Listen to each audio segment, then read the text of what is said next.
So welcome everyone. This is the second installment of Poets in Conversation. I am just really excited for you all to be here.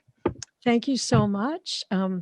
It's a beautiful, beautiful day out here in California. So I really appreciate everybody being inside for this for our gathering. A lot of my idea for doing this, it started out because of the pandemic. Number one, people are publishing books, and we want to connect the authors with people, and we can't do that in person. So that was a big part of why I wanted to do it. And the other part is that I really like the idea of us being able to have conversations that are as intimate, as we feel comfortable with. Because the poetry is meant for that. We're meant to hear the poetry and then also have a chance to respond and let people know what we thought of it, let the authors know, and have more connection. And that's where the healing part of it comes in. So I'm going to read a poem to get us started. So this is out of my book. I'm going to dedicate this to anybody who's been ill and has been recovering. And also for the pandemic too, for the tide turning, because the poem is called "It Was the Tide Turning." It was the slip of paper he left on the table with the note saying where he'd be and when he'd return. Just the basic information about a day set up to thrum like any other. And the heart he'd drawn at the end, beating like a metronome in a kitchen, practicing its rhythms of pour and stir as she lit the gas light on the stove, waiting for the blue flames to jump up, embrace the pan, to fry those eggs so the yellow would drip on its plate like an oil painting in progress. It was the new blue sweater espousing her waistline, the feel of its luxury on arms, pliable wool. The sleep that had called through the night before, pulling her down into riptides of surrender. That return to equilibrium after a hurricane or a debacle of illness, when decay freshened, sunlight rose through the windows of her body, and she opened them, especially her eyes. Thank you. Okay, so our first reader is going to be Kathleen McClung, and there's a lot to say about Kathleen. So Kathleen McClung is the author of 4 poetry collections: Temporary Kin, The Typists Play Monopoly, Almost the Rowboat, and A Juror Must Fold In on Herself. And something Kathleen just said while we were preparing is that poets can get to blossom as we get older. So, and so I think Kathleen is really leading the way on that. The Juror Must Fold In on Herself is the winner of the 2020 Rattle Chap Book Prize. Her work appears widely in journals and anthologies, and she's won quite a number of poetry prizes. Rita Dove, Morton Marr, and several other ones. And she's also a Pushcart and Best of the Net nominee. And Kathleen has been teaching for 25 years at Skyline College. She's also taught at the Writing Salon and another OLLI. So maybe she can tell us what that is. Let's see. And then she also, for 10 years, directed Women on Writing, which is wow with an exclamation point. Voices Now on the Skyline campus. She was a writer in residence at the Friends of the San Francisco Public Library. And And if that isn't enough, she's currently editing the MacGuffin, which is a literary journal. Is that right? Yeah. And she judges the sonnet category of the Soul Making Keats literary competition. And for those of you who don't know Kathleen's work, she writes in form quite a bit. So I know she'll be reading us some form tonight, and maybe all form. So I don't know. So let me pass the mic over to Kathleen. Welcome, Kathleen. Thank you so much, Phyllis. It's just a delight to be here and to see so many faces in these wonderful Zoom boxes. And thank you all for coming today. I really appreciate your being here. I am going to start with two or three poems from this brand new book that I co-authored with two of my colleagues at the Soul Making Keats Literary Competition. Our book is called Three Soul Makers, Poems That Bring Us Together. And my colleagues are Eileen Malone and Mary Kennedy Easton. And I think I'll start with an abecedarian, which is called The Investigator Ages. Always watching, she admits her vision blurs at random intervals, not cataracts to fault yet. Soon, though, doctors will nod. Indisputably, her eyes will falter, fail. Generally, however, it's now mostly just mundane lapses in attention that keep her from luxurious, unsmudged seeing. Myopia, she's come to regard not as an obstinate opponent or purely problematic. Perhaps quite to the contrary, she's grown rather fond of, sometimes entirely by accident, touching a fellow shopper's hand underneath the sexy misting of Safeway vegetables, organic and otherwise. Where else can she exchange this almost but not quite a glance? Years to come may pulse with arthritis and surprising zones of tenderness.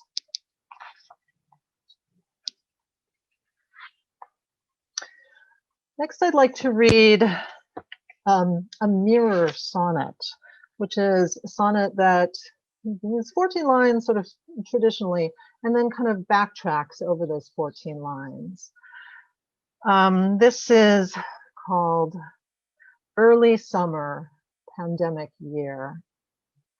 And I think you need to know, I live fairly close to Golden Gate Bridge, and on some days the wind makes the bridge hum. It's a very distinctive sound. Early summer, pandemic year. At twilight, a bridge not far from here begins humming. Wind rattles panes, the soot decades old, and we nod, familiar percussion at room's edge. Beyond, a virus skates a rink the size of Venus. So many puzzles. Why Nancy fell from her bike, whose hunger pushed our cart aisles away, where in the tall grass that emerald earring sleeps. I want to return, doze mid-afternoon, barefoot, our faces, yours and mine, open completely. The egrets and turtles of Stowe Lake breathing, alert. May we wake to a cure for the sickness, and beside my cheek, a small green stone. Beside my cheek, a small green stone. We wake to a cure for the sickness. The egrets and turtles of Stowe Lake, breathing, alert. Our faces, yours and mine, open completely. We have returned, dozed mid-afternoon, barefoot in the tall grass. That emerald earring slept. A hunger pushed our hearts. Miles away, so many puzzles. Why Nancy fell from her bike beyond. A virus once skated a rink the size of Venus. We nod, familiar percussion at room's edge. Wind rattles panes, the soot decades old, and at twilight, a bridge not far from here begins humming.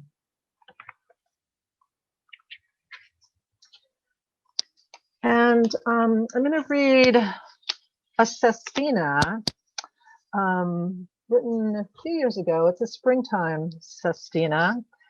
And it's basically about running late for church and encountering a beautiful little child on the sidewalk outside my apartment building.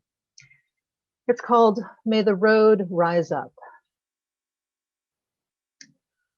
Before she speaks, I hear a faint rumble, wheels revolving, pedals on this April sidewalk as I race down apartment stairs, aware how late I am, how I must strategize to make up time en route if I'm to get to church before the Debussy, before the sermon starts. The girl is 5, or 4, perhaps, precociously.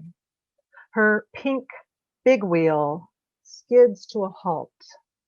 She will not let me get away, but commandeers our shared sidewalk for greeting, poised, polite.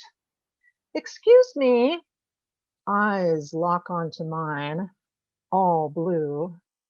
That sign, beware.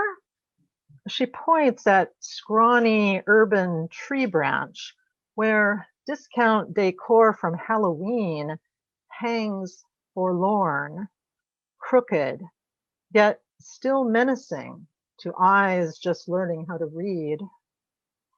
I sense the wheels within her mind spin round. Why worn sidewalk people? Why scary skulls? Did you forget to take that down?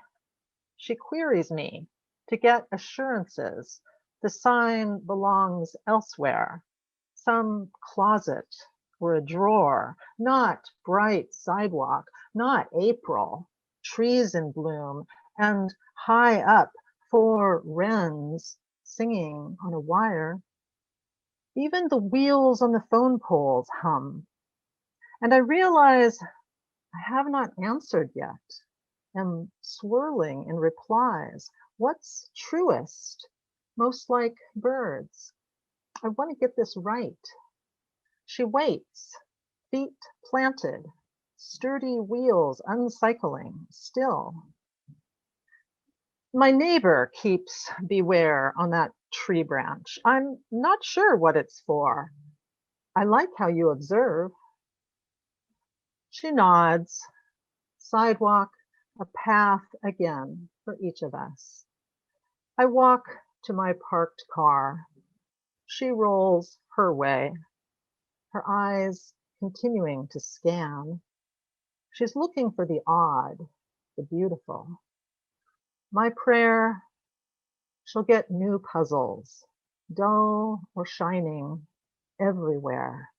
Schools, temples, forests, mosques, as airplane wheels touch earth again and taxi to gate 3 or 4. She'll walk, her bag on wheels, translating signs.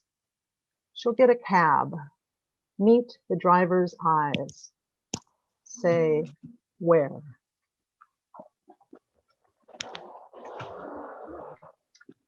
And I think I'll read 2 more poems. I'm going to read 2 poems from my chapbook, Temporary Kin, which came out a year ago in January.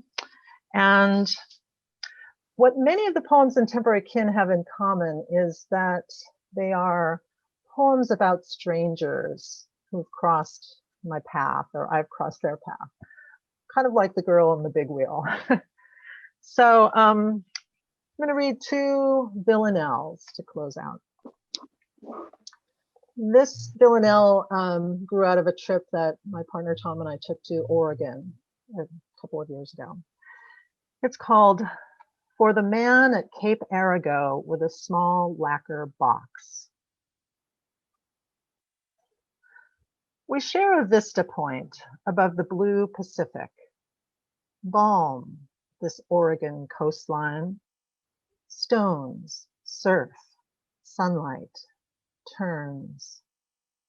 Faithful and new, this seascape hushes chatter, while the 2 of us watch you aim a lens at Douglas fir, at pine. We share a vista point above the blue, but do not speak. We wonder what or who might be inside your carved box, polished fine. Stones, surf, sunlight, turns, faithful and new. Were they beloved by someone else? Have you brought ashes here? One day, who will bring mine? We share a vista point above the blue. A stranger, Tom, and I. Below, a few seals bark. One more language we can't define. Stones, surf, sunlight, turns, faithful and new companions in our minds. We may review them as we sleep. A box may open, shine. We share a vista point above the blue. Stones, surf, sunlight, turns, faithful and new.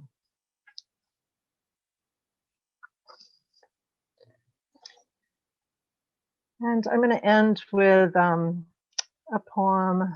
I chose to read this one because this weekend we have a full moon, and it's really, really remarkable. And I live in San Francisco, where it's often really overcast and you can't see the moon. But right now we have these really clear skies. And so this is a poem I wrote a couple of years ago in a full moon on a winter night.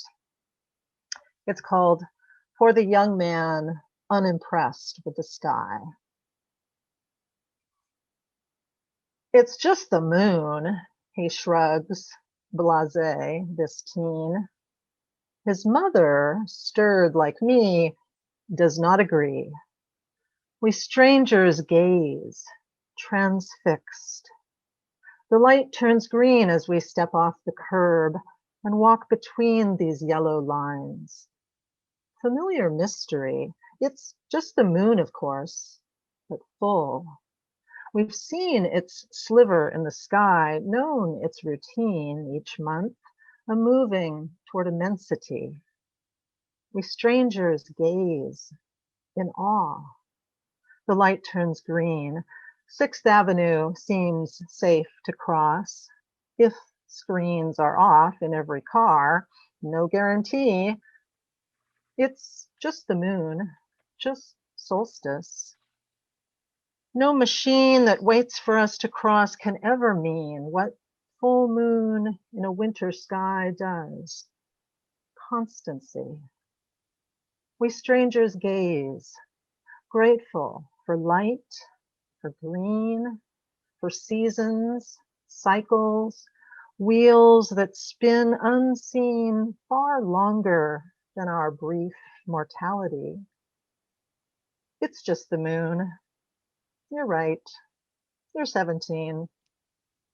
We strangers praise it though. The light turns green. Thank you very much. Oh, thank you, Kathleen. let me read you some of the comments that are in the chat. Deborah says, wow, the sestina is so superbly controlled, but it does not take away from the storytelling in the least.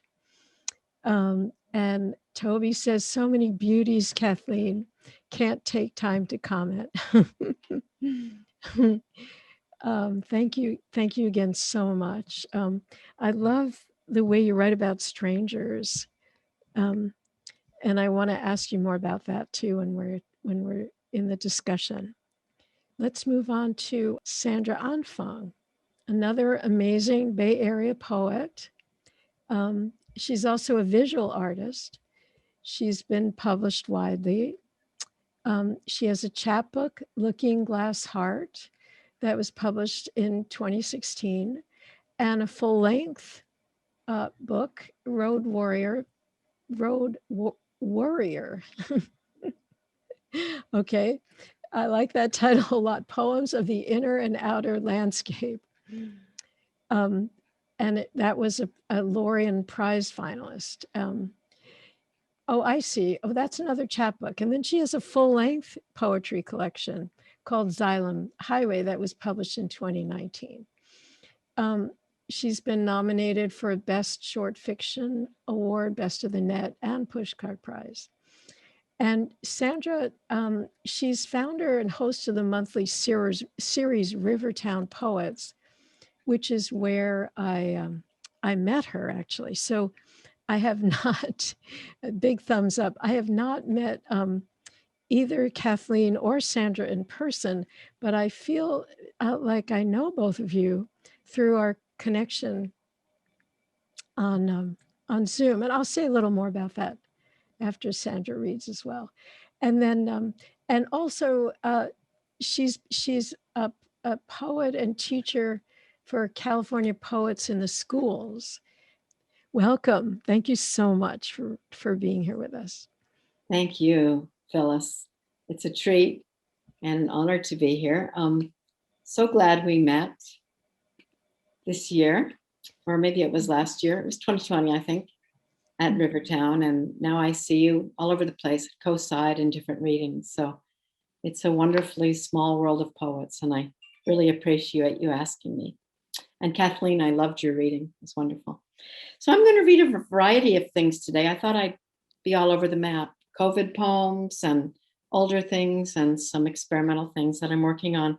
First one I'm going to read is from Worrier, Poems of the Inner and Outer Landscape. Just one poem from this book. So each of these poems was written about a place I have been, and in a couple of places, a place I would like to be. And they all have a little epigraph. This first one is called Plunge, and it's set at the Banana Shout Cottages in Ocho Rios, Jamaica. Huts of woven straw crown an ocean cliff. Each morning, Cleo, the fruit lady, wakes us with her song, orange juice, soursop juice. It filters through the gauzy curtain of my dreams. In the outdoor kitchen, we cobble together an Aki breakfast, stumble into swimsuits, take the short hike to the promontory. It takes me days to find the nerve to jump. I watch with envy as the others throw a kiss to island skies and drop like ninjas over the ledge. The fall is 15, maybe 20 feet. The more I ponder it, the more my feet are fused to stone. When I relent, the jackknife of my life careens, heart, gut, and head plunge together from the edge. As I fall, I calmly bid my breath goodbye. The ocean welcomes me into its bed. Later that week, a Rastafarian teaches me the scuba dive ballet. We stand knee-deep in shallow water. Under the umbrella of his beneficence, I take a second plunge.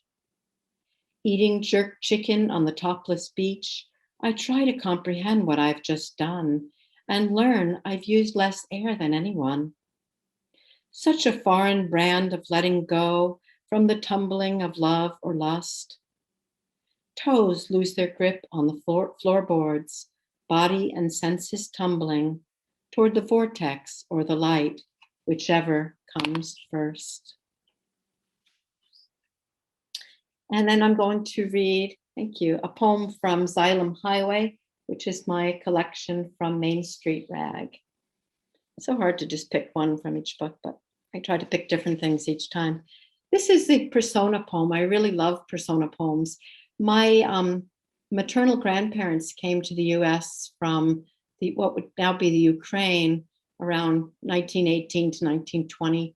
So this is set in the same era. New World, 1918. Dear mother, I am fruit-stained afternoons in the sun porch, plum pot in my lap, white dress crimson splattered, stockings snagged and bleeding, the orchard's ladder dance behind me for another day. What heaven, sitting in a metal chair, peeling the split-second skins of color that recall the shiner our boy brought home from school, mashing the pulp into bowls for cakes, preserves, and plum wine. I know this is not what you pictured when your fingers lost their grip on my shoulders, moving steadily toward the ship that carried me to the new world, out of your lives, never glancing back. You should know that I am happy with my lot. My husband is a soft-tongued man of salt and hay. I've fruit to eat, a son to love. This is the outline of my days. I toss the seeds over the railing, watch them fill the garden bed like rain. Fruit trees sprout deep in my dreams. I dare not hope for more than this. Love, Luba. Now I'm going to move on to some newer material. This is a poem I wrote a couple of years ago after my sister passed away in 2018, and I've been reworking it lately, very recently. It's called Catalyst Beads for Roxanne, 1948 to 2018. My sister's catalyst beads were talismans. They gave her power, and she made sure we knew it. She'd carry them in a test tube to the table, shake them in her fist and thrust them in our faces. A pint-sized scientist conducting trials in the basement, where I played saloon behind the mahogany bar. She dissected fetal pigs, found new worlds in the eyepiece of her microscope. Chemistry was her genie, those beads a keep-out sign for anyone who dared to block her path. I set a totem pole in my window every night to ward off hoodlums up the street, 2 teen addicts living with their raving mother. It was preordained. My sister would become a lawyer, I a poet. She wanted proof, I wanted faith.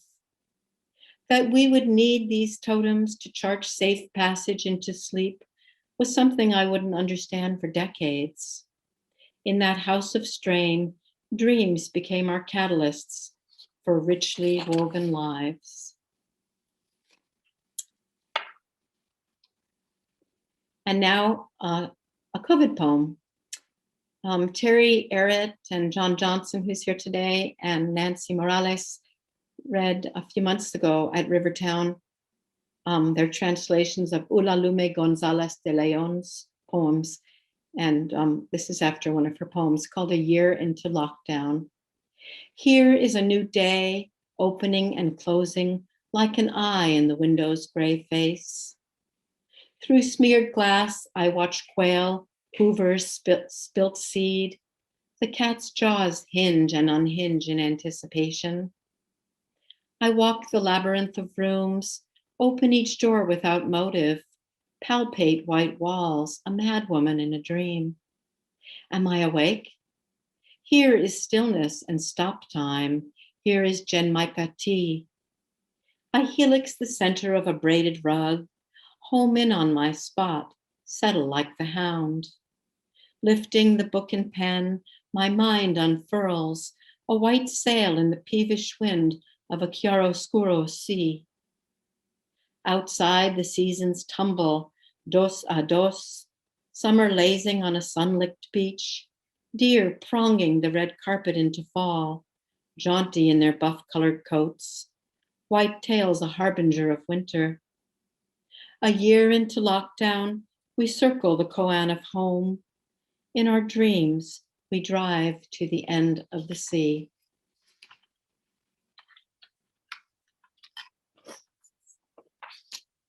And next I'm going to read a short poem that's a ghazal. It's spelled G-H-A-Z-A-L, pronounced ghazal, as in guzzle your beer.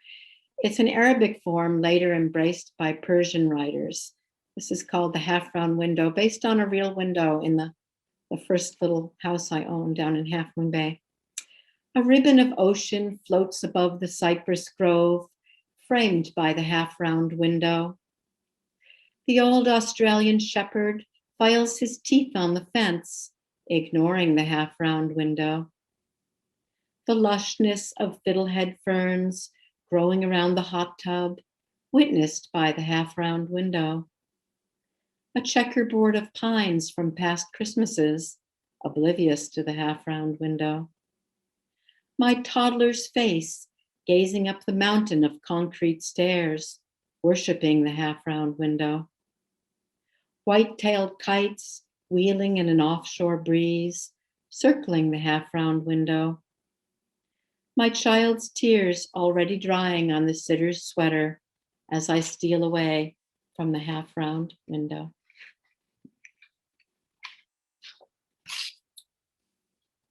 Thank you so much. I have two more poems. One is a short haiku cycle and end up with an ode. This is called 12 Haiku from a 40s Truck. Oh, I was going to share my screen just to give you a little glimpse of the truck.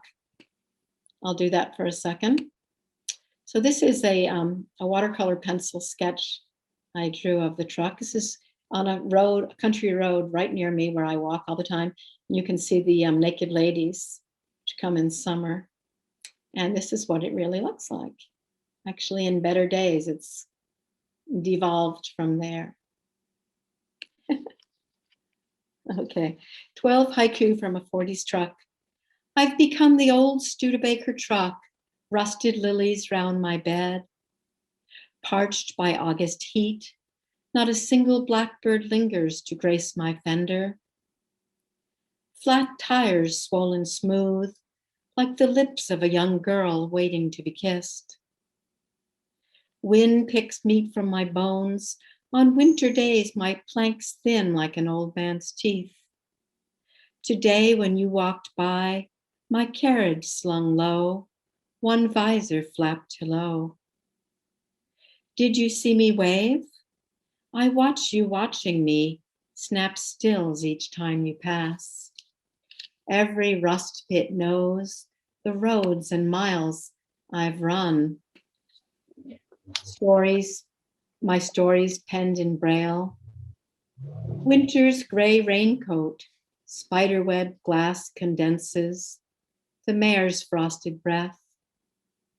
Quail hold a council on the high wire of my rails, chicks bring up the rear. Wide grin of a grill, dapper once, ogling beauty, one hand on my hip. Nights at the drive-in, Evie's rump engraved upon my cowhide bench.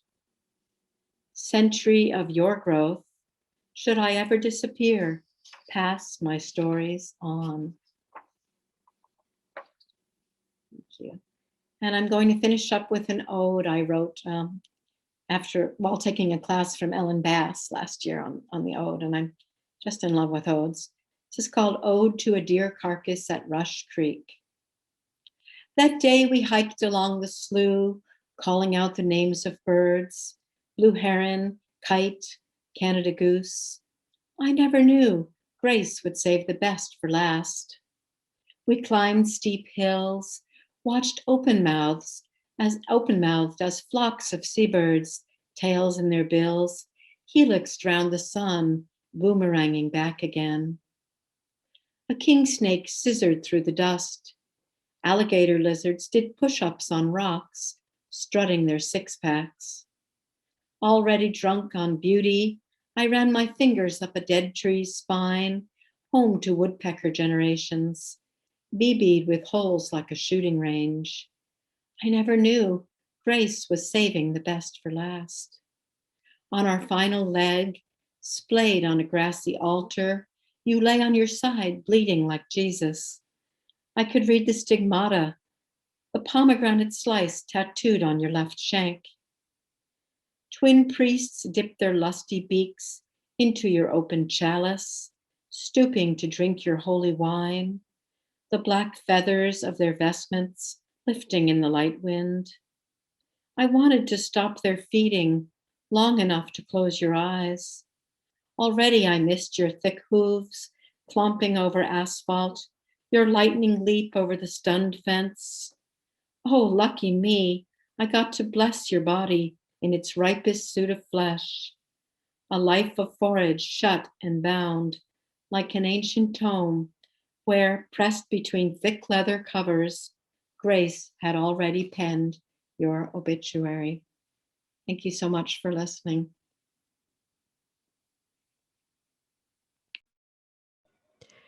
Thank you, Sandra. Thank you so much. Wow.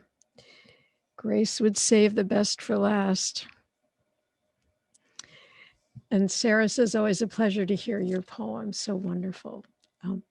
So let's unmute everybody now. And while we're doing that, the other thing that I wanted to say, I would save this for after your reading, so I could say it about both of you, is how lovely it's been to get to know both of you through this reading and through the other readings, and how we can see from your poetry what's generous, gracious, and kind in both of you that really comes through. Thank you, Phyllis. Thank you very much. You're welcome. I'm going to ask one. Thank you. This is, I guess, primarily to you, Kathleen, but Sandra as well. I don't have your poems in front of me, and so I'm just a listener, and your poems have such incredible architecture to them, the poems in form. And I wonder, from your perspective, do you feel that the audience that merely hears them and doesn't see them misses a dimension of the poems? Or is that a totally mistaken way of looking at it? Are you perfectly happy to think of your audience as hearing them just once? You know, I think if I were you, if I were a poet in form, I would read my poems twice. And that probably sounds a very curious thing to say. But anyway, I just wondered, you know, what is it like for you as the author? Do you see your primary audience as the reading audience rather than the listening? And Sandra, for you as well, because you also had some poems in form, and, you know, one's pleasure at seeing them on the page. So I guess that's a general question for poets who write in form, but what do you think? I think that's a great question. And I do have a friend, Grace Grafton, who writes what she calls unruly sonnets. And almost always Grace reads her poems twice. And I think that's a terrific idea to do. It is hard, you know, to really take in any kind of poem, whether it's in form or a free verse. It's really hard to listen deeply and, you know, to really absorb what the poet is saying. And so, you know, I write on the page, and I think I write mostly for people to read quietly in their homes or their offices or their cars or wherever it is we read poetry. And I love the opportunity to share aloud my work, but I definitely, it is a hard thing to take in a poem of any kind, whether it's form or free verse. And so I greatly appreciate all of you listening so closely and carefully. What I listen for when I'm listening to poetry are images, and I'm listening for the music of the language, and I'm listening for sort of how does it all, you know, come together. And I really do think listening to poetry is an art. And the, you know, of course, the more we listen, the better we get at that art. But I think that's a really great question about whether We write mostly, there are spoken word poets who, write their poetry mostly to kind of perform it. And I wouldn't say I'm in that realm. I would say I mostly write to have my work read quietly on the page. I'd love to hear what Sandra thinks about that question. Yeah, thanks. A lot of what you said really resonated with me too, Kathleen, and it is a great question. I also, I think, write for the reader, and I read a great deal of poetry, but I also go to a lot of readings, and I'd like to hear a poem first. I mean, to me, it almost isn't inhabited until the voice of the poet is reading it, but then I like to see it on the page and read it and reread it. They're two very different kinds of experiences, almost apples and oranges. But to me, the music comes out in the reading and the imagery, but to really hold it all, I really like to see it. And sometimes I'm very surprised my perception of a poem is really different once I've read it, after I've heard it and then read it. But it's always adds to it, to the listening. Yeah. Thank you. Yeah, who else has a question? Oh, and let me just mention that Rod Kessler, who asked that question, will be reading here in this series, not too far down the road. He's a Grayson Books poet. So yeah, who else has a question?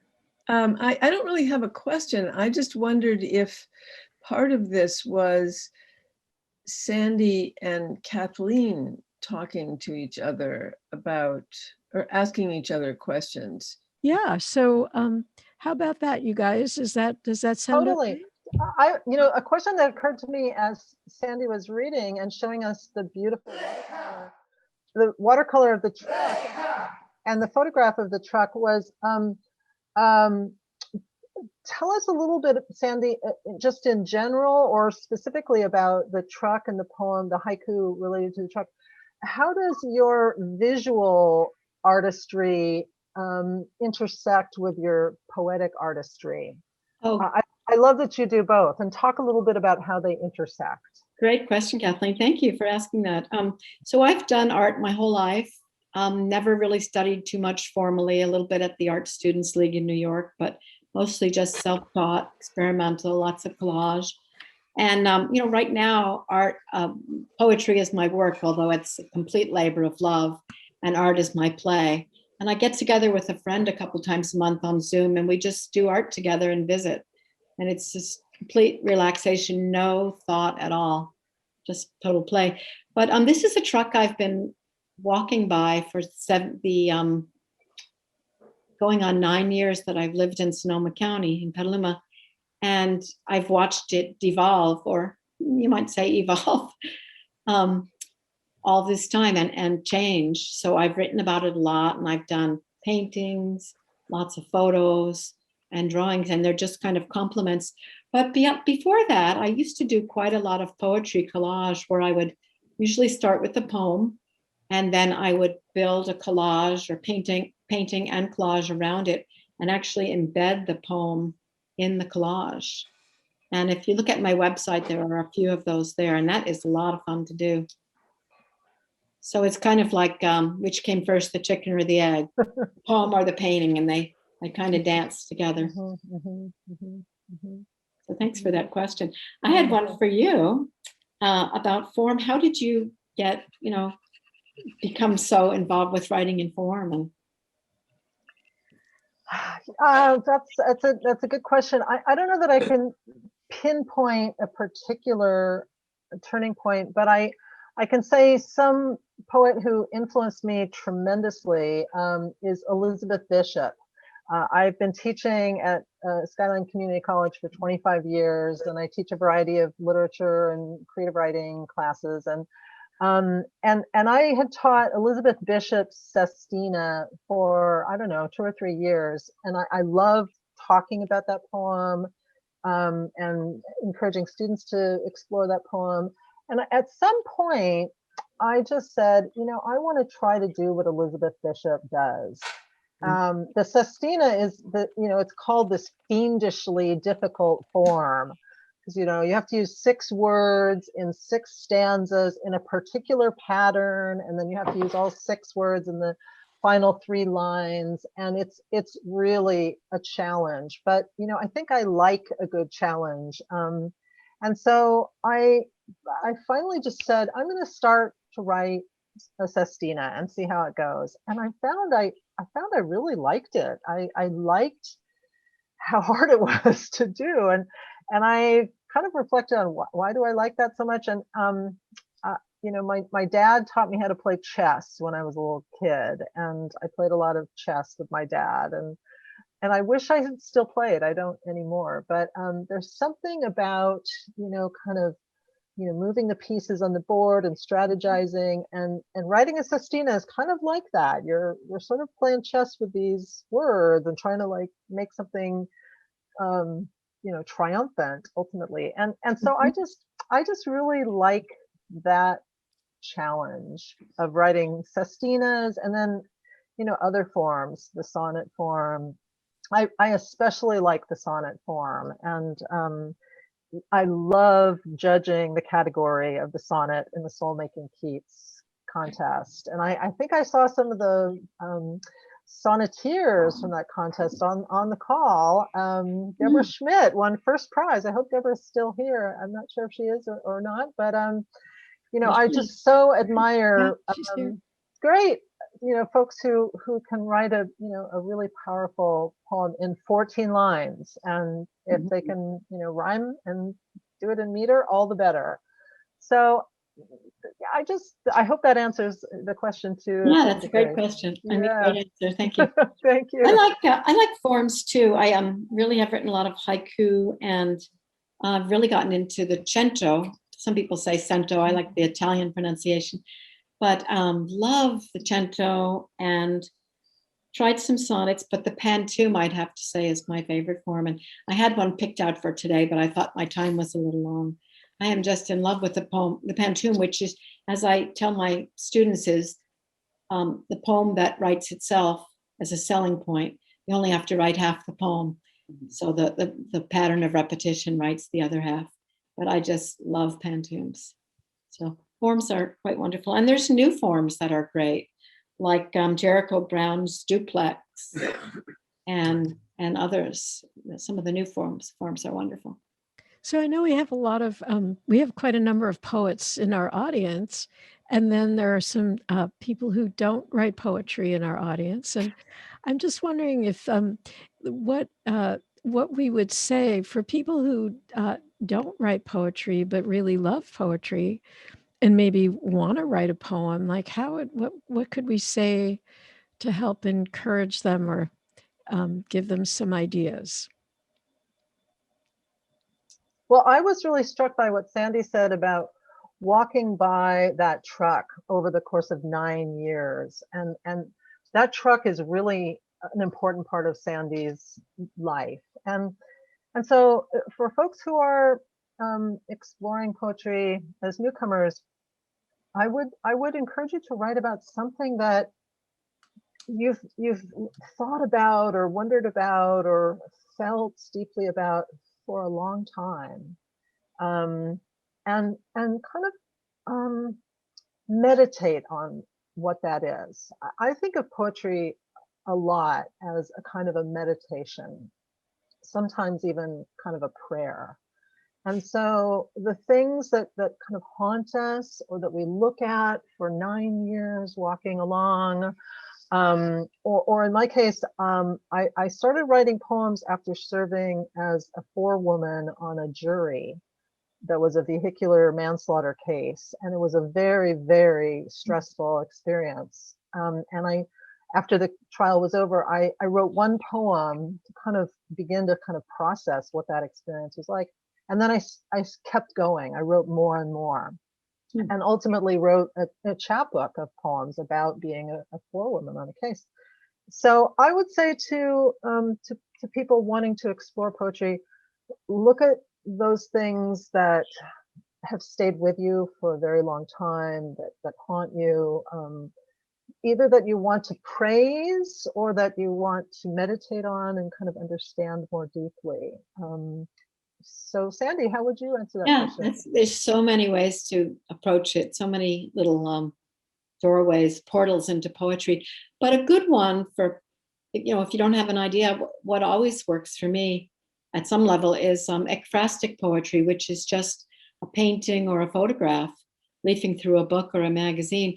I really, really miss going to the De Young. That's one of the things I'm just craving. And in the permanent collection, a few years ago, I don't know if they're still up, there were poems accompanying many of the paintings. Really amazing poems. And then I looked at the note cards on them, 4th grade, 5th grade, 6th grade. So teachers had taken their students to the De Young and they sat with notebooks and wrote. And they're so inventive and really, they're so open-ended, ekphrastic poetry. The ones that really delighted me were in the voice of the blue scarf the figure was wearing or a leaf on the tree. So they're just boundless opportunities there. And I love to write from photographs. It's one of my very favorite things, especially black and white. Let's have both of you read us a poem to end on. I want to thank everybody so much for coming. It's been really wonderful. I have a brief sonnet. This is called Boy on Sidewalk, Pandemic Winter. And it's another stranger poem. Boy on Sidewalk, Pandemic Winter. On California Street, the 2-year-old, unsteady on his feet, wants nothing more than this gray pigeon scavenging these cold, stale crumbs outside the corner liquor store. The bird, of course, will flee.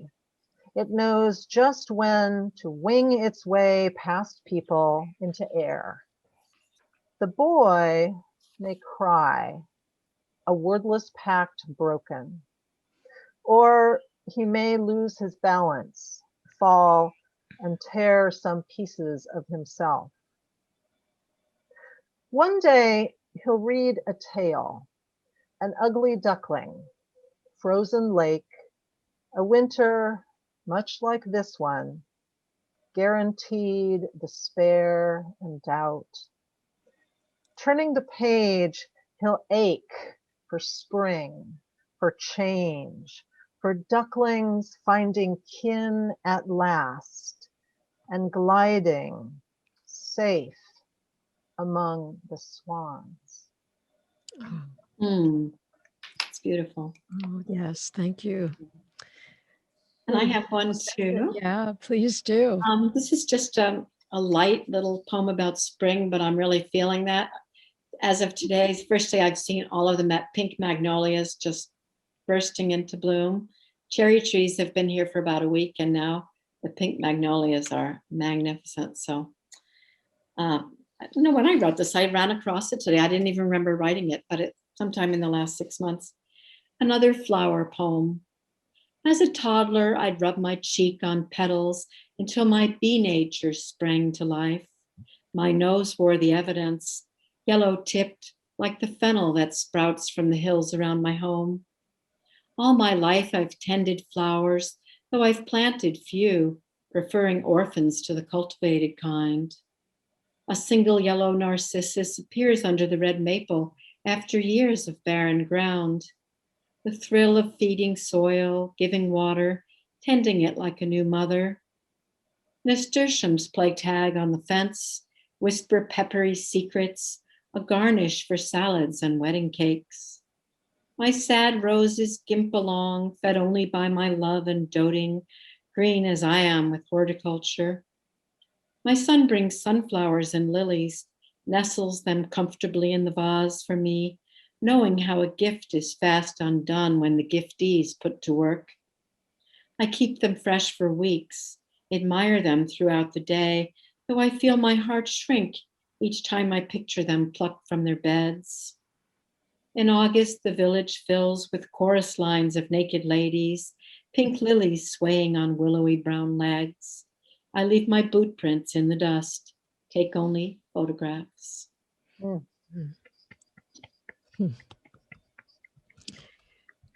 So thanks again, everybody, for coming.